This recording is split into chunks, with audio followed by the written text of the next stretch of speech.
well. Her mother, Jan, had been with Paula to a thing called the Enfield Town Show, which was in a local park, and she'd taken her along, and she looked at what we were doing, and she thought that it was an interesting thing for Paula to get involved with. So she got my phone number and tried phoning me, but apparently it was always engaged, which I'm very surprised about, but there we are. I'm not. So anyway, she finally managed to get the fact that we did meet in a church up quite near where she lived, and one night she brought her along and introduced her, and she said that she was struck immediately by the way everyone just accepted Paula and treated her like everybody else. So Jan thought that was wonderful. They were saying things like the kids actually talked to Paula, not about Paula. Yeah. Jan was really struck by that. Do you remember? Yeah, oh yeah. Yeah. And she was very excited about that because most of the places that she took Paula, people talked about her but not actually to her. Mm. Paula, as she developed, turned out to be the most extraordinary person who produced the most beautiful words that you've written a lot of tunes to. And this first time, Jan brought along 4 lines that she said Paula wrote these and gave them to Joe, and Joe actually wrote a tune. Mm.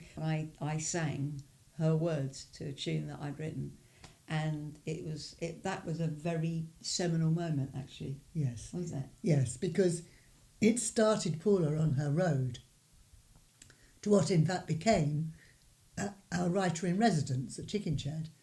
Lots of people wrote, but she was the actual writer of all time that we would go to first with anything.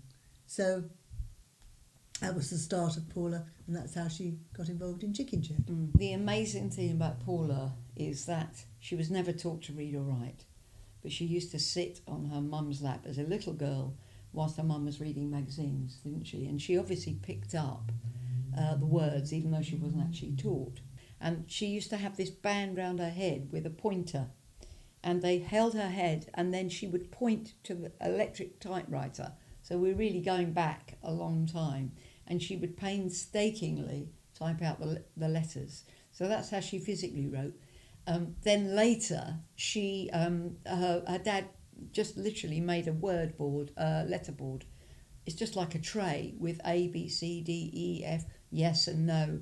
And then by holding her arm, she would then point to the various letters, which was, I think, much physically easier for Paula, wasn't it? So, yeah. But she really developed her writing after that first song, which is called Sometimes. In fact, we got the local newspaper, got to hear about it, put it in a newspaper. Somebody picked it up, a producer, and said, we'd like to do a record of it. So we actually did make a record called Sometimes, which was played on the radio, wasn't it? Quite a lot. Yeah. And that really gave her a lot of confidence. So then within Chicken Shed, she began to write more and more poems, which I set to music, lyrics, poems, whatever you call it. And she became very prolific at that stage, didn't she? She did, yes.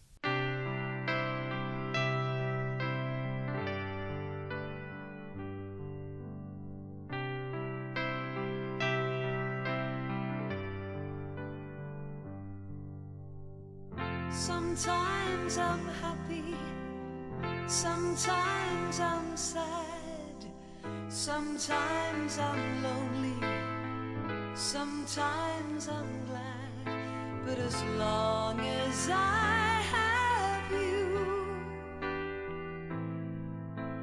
I will always love you. For as long as I have your love, I can see good and I can see fun, free from trouble,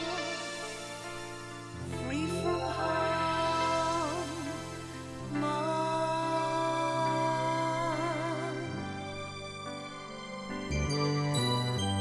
Sometimes I'm happy, sometimes I'm sad, sometimes I'm lonely, sometimes I'm glad, but as long as I have you, I will always love you. I was always very intrigued by Paula, and I used to just always try and speak to her and chat to her, and I felt that she really responded well. One night I had a dream of her, and in my dream she was speaking to me and saying she'd love to work with me. And so I thought, do you know, I'm going to speak to her mum, and I really wanted to write with her and learn how to write with her. And so that's what I did. So I spoke to Jan and Paula was really enthusiastic about working with her and smiling and saying yes with her eyes. And so it went from there. It took a while for her to sort of relax with me. It was literally within a few days we were writing away. It was amazing. I became very, very close to the family, especially Jan, who just was like a second mum. And at the theatre we'd all congregate together, and she'd bring me food up. We were just like a little family. I felt very close to them, and just developed from there, really. I loved Paula. Paula was my bridesmaid at my wedding. I just have a very strong bond with her, a connection, which I'm very grateful for. I was working at the Chicken Shed at the time, doing the acting and the workshops and all the different things, but part of my timetable was to actually have some time with Paula for her writing, for her development, which was really important. So each week we'd have certain hours where we'd work, and we'd come up with amazing things that she'd written, and every day I was blown away by the power of her words, and I'd find myself in tears quite a lot of the time because I was just couldn't believe the depth of her and the power she had on people. So she'd get a brief, and so if we want to write something for Midsummer Night's Dream, for example, and she'd have a little brief, and that would be it. It seemed like Paula had already got it in her head straight away. Sometimes it would be within an hour she'd written the whole poem, the whole lyric. It was just, when she knew what she wanted to write, it was so quick. So we'd get a brief. So for example, she wrote for Midsummer Night's Dream, where she was actually playing Titania with two other fairies, and it was beautiful the way Mary directed it. It was just so empowering for her. So she'd be come on in this amazing set, looking like a beautiful fairy, and her words, it was used so beautifully. I can't explain how amazing the impact was, because Joe would then sing her songs, or one of the actors, and you'd hear them words, and Paula just looking beautiful on the stage. Very moving.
So should we read these words out? Because I think this is, and take in what you just wrote, because it's a lot here and it might help you to continue. Let your dreams take flight. Without dreams, life exists, but has little meaning. Dreams come, dreams keep our spirit thriving. Fly inside your dreams, explore every invited thought that frees your soul. Inspire others, inspire the world. Let everyone see how dreams have opened life up for you. Fly inside your dreams once more, explore every open door. Keep hope, keep faith. Dance with your dreams, reap its power. Wow. Understand people's envy if they don't dream, they feel fear. Let fear disappear. Oh, it's so beautiful. Isn't it? Are you happy with that? Yeah.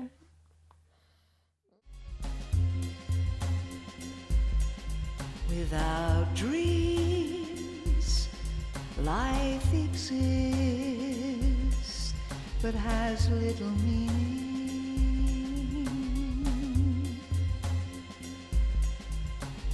Dreams come, dreams keep our spirit thriving.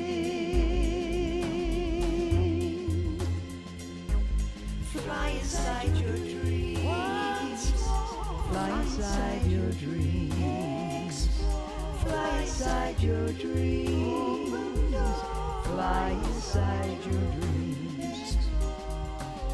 Explore every thought that frees your soul.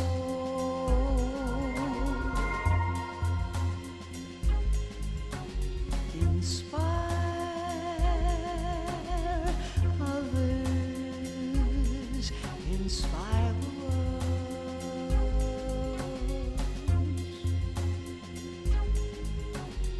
Let everyone dream, let everyone see, life's open for you. Fly inside your dreams, fly inside your dreams, fly inside your dreams, fly inside your dreams.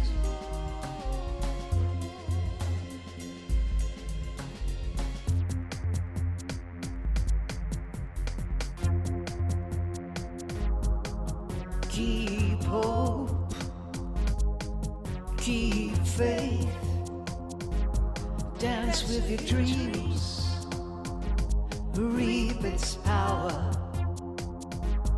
Understand people's envy if they don't dream.